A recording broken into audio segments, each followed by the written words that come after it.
मुख्यमंत्र्यांच्या मतदारसंघाबाबत राहुल गांधींनी मोठा आरोप केलाय। मुख्यमंत्र्यांच्या मतदारसंघात मतदार यादीमध्ये 5 महिन्यात 8% वाढ झाली असं त्यांचं म्हणणं आहे। काही बूथवरती 20 ते 50% मतदारांची वाढ झाल्याचं राहुल गांधींनी म्हटलंय। तसंच काही अनोळखी माणसांनी मतदान केल्याची बीएलओंची तक्रार आहे। न्यूज लॉन्ड्रीच्या अहवालाचा दाखला देत राहुल गांधींनी हा आरोप केलाय। निवडणूक आयोग गप्प का? ही मतदारांची एक अर्थी चोरीच आहे असंही राहुल गांधी म्हणाले। दरम्यान राहुल गांधींनी केलेल्या गंभीर आरोपांवरती बच्चू कडू यांनी काय प्रतिक्रिया दिली आहे पाहूयात। मला वाटते हा फार संशोधनाचा विषय आहे आणि फार तितकाच मला वाटते गंभीर पण आहे। लोकशाहीमधलं सगळ्यात महत्त्वाचा पैलू हा मतदान आहे आणि मतदान जर अशा पद्धतीने झालं तर लोकशाही खतम व्हायला वेळ लागणार नाही आणि त्यासाठी आम्ही सगळे या गोष्टीसाठी सोबत राहू असं मला वाटते। कुठलंही सरकार करत असेल, कुठलाही पार्टी करत असेल तर या भारत देशाच्यासाठी ते मला वाटते फार गंभीर राहील। येणारा जो काळ आहे तो मला वाटते फार घातक परिस्थितीने समोर जाऊ शकतो।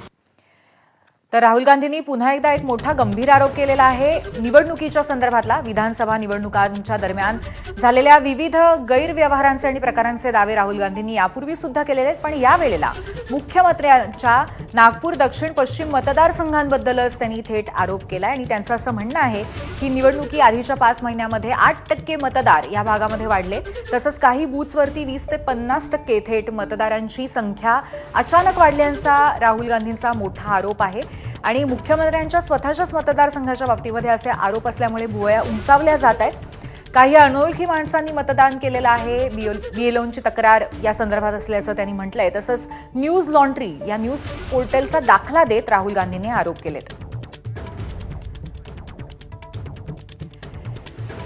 या क्षणी आपल्यासोबत प्रसाद भोईरजी आहेत, देवेंद्र फडणवीसांचे प्रचार प्रमुख। आपण त्यांच्याशी या संदर्भात संवाद साधूया। ज्या पद्धतीने राहुल गांधींनी आरोप केले आहेत, आपली प्रतिक्रिया पहिली त्या संदर्भात। हॅलो मॅडम, प्रश्न असा आहे, या मतदारसंघात अनेक फ्लॅट स्कीम्स आता नवीन होत आहे आणि आम्ही लोकसभेच्या इलेक्शन नंतर पुन्हा नवीन मतदार नोंदणीचा ड्राईव्ह घेतला आणि मोठ्या प्रमाणात ज्या फ्लॅट स्कीम आहेत त्यांची मतदार नोंदणी ट्रान्सफर झाली आणि आमचंच पाहून आमच्या भागात जे उमेदवार लढले, प्रफुल्ल गुर्दे, आम्हीही अनेक जागी काउंटर्स लावले मतदार नोंदणीचे।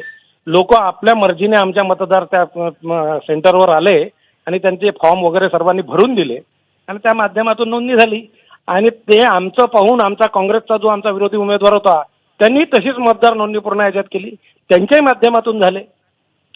या सर्व गोष्टी हारल्यानंतरच दिसतात, अशा जनरली दिसत नाही आणि ही मतदार नोंदणी दरवेळेसच होत असते, प्रत्येक जागी होत असते। म्हणजे कुठेतरी मतदारांची जास्तीत जास्त नोंदणी करण्याचा प्रयत्न दोन्ही बाजूंनी झाला आणि त्यामुळे मतदार वाढलेले आहेत आणि त्याला दोन्ही बाजू जबाबदार आहेत असं आपल्याला म्हणायचंय। प्रफुल्ल गुर्देंना विचारायच्या विरोधातले होते, त्यांनी आपले मतदार नोंदणीचे सेंटर्स लावले होते, लोकांच्या याच्यात गेले होते आणि आम्हीही आमचा प्रयत्न करतो। अनेक फ्लॅट स्कीम आता नवी मनीष नगर या भागामध्ये इतक्या फ्लॅट स्कीम आहेत आणि मी जिथला नगरसेवक आहे त्याही भागात सोनेगाव तलावाच्या मागच्या भागात इतक्या मोठ्या फ्लॅट स्कीम झालेल्या आहेत। एक फ्लॅट स्कीम 400-500 फ्लॅटची आहे। आता मला एक सांगा, त्या भागात जर नवीन लोक आले तर त्याची मतदार नोंदणी व्हायला पाहिजे ना आणि जे तिकडल्या भागात जर समजा त्यांचं दुसरीकडे मत असेल तर 8 नंबरचा फॉर्म भरून आपण इथे त्यांना मतदार नोंदणी केली पाहिजे, नाही केली पाहिजे का? तो मतदार मग जर हा मतदार जेव्हा इथे राहतो तर जुन्या मतदानाच्या जागी जात नाही। म्हणून अशा गोष्टी आणि देवेंद्रजीचा मतदारसंघ हा न्यू मनीष नगरचा इतका मोठ्या प्रमाणात फ्लॅट स्कीम आहे की तुम्ही गेस करू शकत नाही। म्हणजे इतक्या मोठ्या फ्लॅट स्कीम तिथे निर्माण झालेल्या आणि प्रत्येकच आणि ज्यांना इलेक्शन लढायचे असतात ते प्लॅनिंगनुसार ते काम करत असतात, इमानदारीने काम करण्याचा प्रयत्न पण प्रकाशजी, हा कुठेतरी असाही आरोप आहे की आधी झालेल्या लोकसभेच्या निवडणुकीच्या वेळेला हे मतदारांची नोंदणी झालेली होती आणि त्यानंतर 8% वाढलेले आहेत।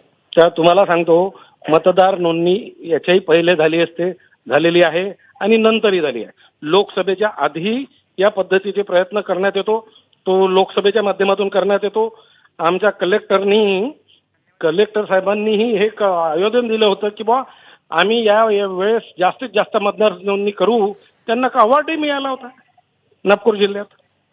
हं, हं. मग कुठे हा प्रश्न फक्त आणि फक्त हारल्यानंतरचा असतो, बाकी दुसरा काही नसतो. आणि हीच प्रतिक्रिया तुम्ही प्रफुल्ल गुर्देला फक्त त्यांनी इमानदारीने उत्तर द्यावं.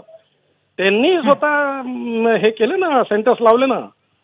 आणि कोणताही पार्टीचा व्यक्ती हा कोणकोणते मतदार आहे याची नोंदणी करत असतात. ते आपल्या हिशोबाने करत असतात, आम्ही आमच्या हिशोबाने करत असतो. हं, हं. पण प्रकाशजी, फक्त हा मतदारांचा मुद्दा नाहीये. आणि मग त्यामध्ये दुसऱ्यांच्या बाबतीत सोडा, मी माझ्या मतदारसंघात ज्या भागात आता आमचा सहकार नगर गजाननधाम या भागात 2 बूथ होते, तिथे इतक्या फ्लॅट स्कीम झाल्या मॅडम, 4th बूथ झालं. करता काय? तर ते काही नक्कीच, त्यामुळे कुठेतरी एथिकल माध्यमातून हे करण्यात आलंय असं आपलं म्हणणं आहे. धन्यवाद, आपण आमच्याशी सविस्तर चर्चा केली त्याबद्दल. तर काही अनोळखी माणसांनी मतदान केल्याची BLOंची तक्रार आहे आणि 5 महिन्यामध्ये 8% मतदार वाढले असा जो दावा राहुल गांधींनी केलाय, त्यामुळे आता अर्थातच राजकीय वर्तुळामध्ये दावे प्रतिदावे होत आहेत.